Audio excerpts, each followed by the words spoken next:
আজি এতিয়া উত্তৰ লেন্সত লক্ষ্যবস্তুটো বিভিন্ন স্থানত ৰাখিলে কেনেদৰে প্ৰতিবিম্ব গঠন হয় সেয়া আমি আলোচনা কৰিম। ঠিক আছে, গতিকে ইয়াত তোমালোকে দেখিছা C1 মানে টুৱাইচ F1 মানে এই দৈৰ্ঘ্যৰ ডাবল।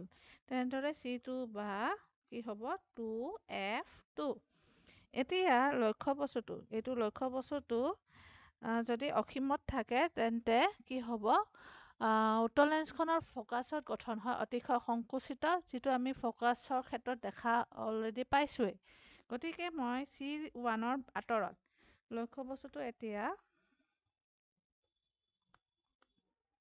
লক্ষ্যবস্তুটো C1ৰ পৰা আঁতৰত কিতাপত তোমালোকে C1ৰ ঠাইত 2F1 পাবা। ঠিক আছে, 2F1ৰ আঁতৰত যদি লখা হয় তেতিয়া প্ৰতিবিম্ব কেনেকুৱা হয় চোৱা, ক'ত গঠন হৈছে পাবা যে এই F2 আৰু C2ৰ মাজত গঠন হৈছে প্ৰতিবিম্ব। F2 আৰু 2F2ৰ মাজত আমি জানোৱে, ইয়াতে চোৱা যিহেতু আপচাইড ডাউন হৈছে তাৰমানে ই হ'ল প্ৰতিবিম্বটো সৎ আৰু ওলোটা। ঠিক আছে, আৰু কি হৈছে চোৱাচোন, ক'ত গঠন হ'ল F2 আৰু 2F2ৰ মাজত, সেইটোতো ক'লোৱেই। লগতে আকাৰটো হ'ল সংকুচিত, মানে লক্ষ্যবস্তুতকৈ আকাৰটো সৰু। এইখিনি আমি পালোঁ যেতিয়া লক্ষ্যবস্তুটো C1 বা 2F1ৰ আঁতৰত থাকে। ঠিক আছে, ভালদৰে এবাৰ চাই লোৱা।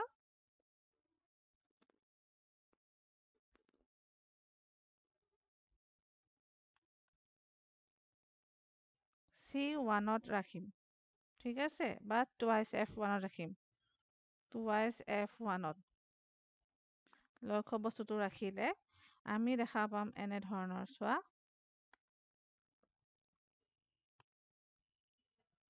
এনেধৰণৰ। চ' ইয়াতে প্ৰতিবিম্ব ক'ত গঠন হৈছে চোৱা, C2ত গঠন হৈছে। এইটো স্থানটো হ'ল C2 বা 2F2ত। চ' প্ৰতিবিম্ব 2F2ত গঠন হৈছে। যেনেদৰে আমি অৱতল দাপনৰ ক্ষেত্ৰত পাইছিলোঁ, যদি ভাঁজ কেন্দ্ৰত লক্ষ্যবস্তুটো থাকে প্ৰতিবিম্বটো ভাঁজ কেন্দ্ৰতে গঠন হয় সমান আকাৰৰ। ইয়াতো একেই আমি পাইছোঁ চোৱা, কিন্তু ইয়াতে লেন্সখন কিন্তু অৱতল লেন্স নহয়, উত্তল লেন্সহে, সেইটো মনত ৰাখিবা। ইয়াতে দেখা পাইছা C2 বা 2F2ত গঠন হৈছে সমান আকাৰৰ আৰু সৎ আৰু ওলোটা। পুনৰ চাই ল'বা, মই দেখাই আছোঁ। ইয়াত আৰু এটা বস্তু মন কৰিবলগীয়া কথা যে পোহৰ কেনেদৰে পাৰ হৈ গৈছে সেই বস্তুটো মন কৰিবলগীয়া। ঠিক আছে, যদি আলোক কেন্দ্ৰৰ মাজেৰে পাৰ হৈ গৈছে ইয়াৰ কোনো দিশ পৰিৱৰ্তন নহয়, যেনেদৰে গৈ আছে তেনেদৰে গৈ থাকিব। ঠিক আছে, হ'ল। যদি মই এই লক্ষ্যবস্তুটো আকাৰটো সৰু কৰি দিওঁ, ঠিক আছে, ইয়াতে চোৱাচোন, দেখা পাবা এইডাল ৰশ্মি য'ত মই এৰ' চিনটো দিছোঁ, সেই এৰ' চিনটো কি হৈছে চোৱাচোন, যদি সমান্তৰাল হয়, এতিয়াও সমান্তৰাল হোৱা নাই মুখ্য অক্ষৰ লগত, যিহেতু আমাৰ এইডাল হ'ল মুখ্য অক্ষ। চ' ইয়াত যদি এইডাল আমাৰ মুখ্য অক্ষ, যেনেকৈ আমি হেৰিত পাইছিলোঁ দাপনৰ ক্ষেত্ৰত পাইছিলোঁ, এইডাল আমাৰ মুখ্য অক্ষ। চ' মুখ্য অক্ষৰ লগত এইডাল যেতিয়া সমান্তৰাল হৈছে দেখিছা, তেতিয়া F2ৰ মাজেৰে পাৰ হৈ গৈছে। চিত্ৰ আঁকোতে এই কথাকেইটা মনত ৰাখিবা, বিশেষকৈ এই ৰশ্মিডাল আৰু এই ৰশ্মিডাল কেনেদৰে পাৰ হৈ গৈছে লক্ষ্য কৰিবা। আৰু চোৱাচোন এই 3 নম্বৰডাল চোৱাচোন, F1ৰ মাজে পাৰ হৈ যোৱাৰ কাৰণে প্ৰতিফলিত হৈ পেলাই কি হৈছে, এই মুখ্য অক্ষৰ লগত সমান্তৰাল হৈছে। ঠিক আছে, ইয়াতে চোৱা মই আকৌ দেখাই দিওঁ, যেতিয়া মুখ্য অক্ষৰৰ লগত সমান্তৰাল হ'ব তেতিয়া F2ৰ মাজেৰে পাৰ হৈ গৈছে। ঠিক আছে, আৰু যদি আলু কেন্দ্ৰৰ মাজেৰে পাৰ হৈ যায় তেন্তে ই কোনো দিশ সলনি নকৰাকৈ পাৰ হৈ যায় এইডাল। আৰু এইডাল চোৱাচোন F1ৰ মাজেৰে ফ'কাছৰ মাজেৰে পাৰ হৈ যোৱা প্ৰতিফলিত হয় কি হৈছে মুখ্য অক্ষৰৰ লগত সমান্তৰাল হৈ গৈছে। ঠিক আছে, এই কথাখিনি মন কৰিবলগীয়া কথা।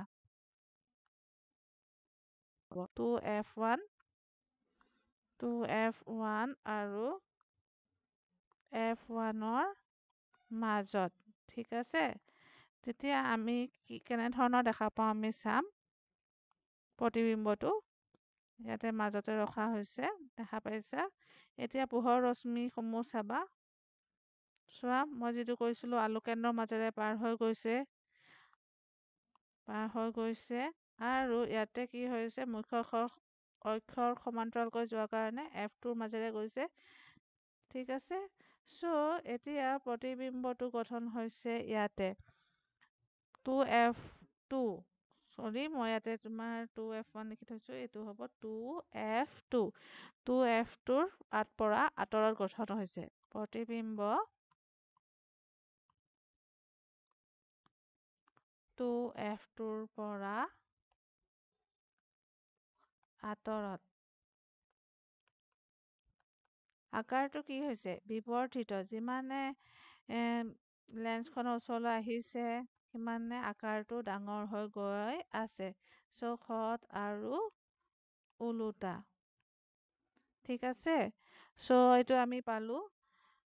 এতিয়া এইখিনি আমি বুজি পাইছোঁ বুলি ধৰি লৈছোঁ। এতিয়া চোৱা ইয়াতে কি হৈছে F2 F1 আৰু F1ৰ মাজত ৰখা কাৰণে এনেধৰণৰ প্ৰতিবিম্ব পাইছোঁ। লক্ষ্য বস্তুটো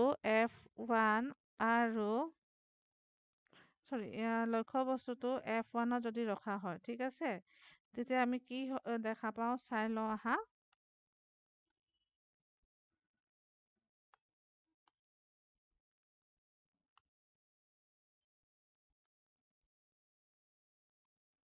F1ত ৰখা হৈছে।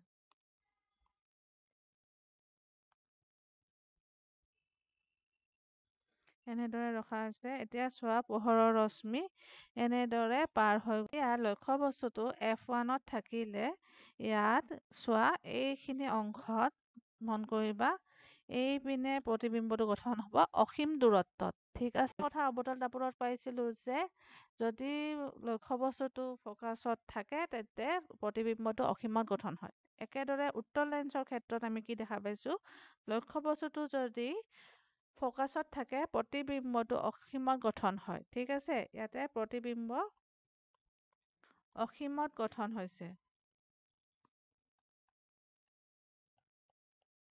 আৰু অতিশয় ডাঙৰ বা অতিশয় বিবৰ্ধিত। ঠিক আছে, বিবৰ্ধিত আৰু যিহেতু একেফালে গঠন হৈছে গতিকে ই হৈছে অসৎ আৰু থিয়। ইয়াত চোৱা যদি মন কৰা আলু কেন্দ্ৰৰ মাজেৰেও পাৰ হৈ গৈছে আৰু গোটেই কেইডাল ইয়াতে এইডাল হওক বা এইডাল ইয়াতে চব কি হৈছে সমান্তৰাল হৈ আছে। অসীমতহে গৈ পেলাই প্ৰতিবিম্বটো গঠন হ'ব। ঠিক আছে, আমি নেক্সট চাম F1 আৰু আলু কেন্দ্ৰৰ মাজত। ঠিক আছে,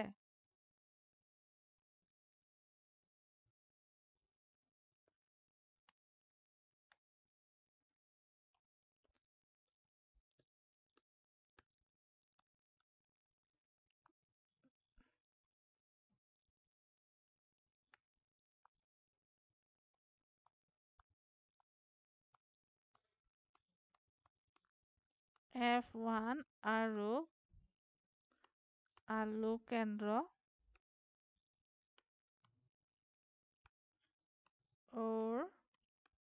মাজত।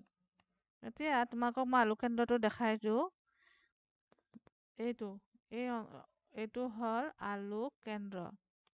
এইটো যে মই ইয়াত দি থৈছোঁ দেখা পাইছা, এইটো ৰে বুজোৱা হৈছে অপটিকেল চেণ্টাৰ বা অসমীয়াত আলু কেন্দ্ৰ বুলি কোৱা হয়।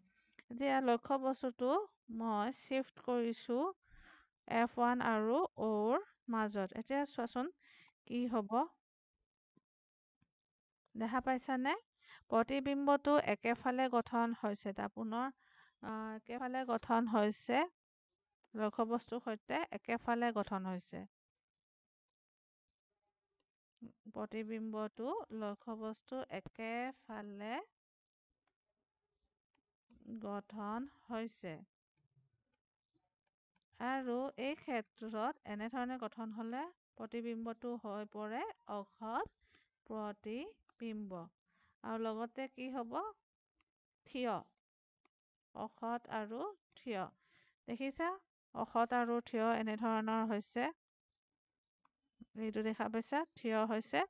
চ' আমি এতিয়া দেখিলোঁ যে উত্তল লেন্সৰ ক্ষেত্ৰত লক্ষ্য বস্তুটো বিভিন্ন স্থানত ৰাখিলে কেনেকুৱা ধৰণৰ প্ৰতিবিম্ব পোৱা যায়। তেনেকৈ অৱতল দাপোনৰ ক্ষেত্ৰতো দেখা পাইছিলোঁ যে সহতা আৰু ওলোটা লগতে অসৎ প্ৰতিবিম্ব পোৱা গৈছিলে। ঠিক তেনেদৰে উত্তল লেন্সৰ ক্ষেত্ৰতো কি হয়, আমি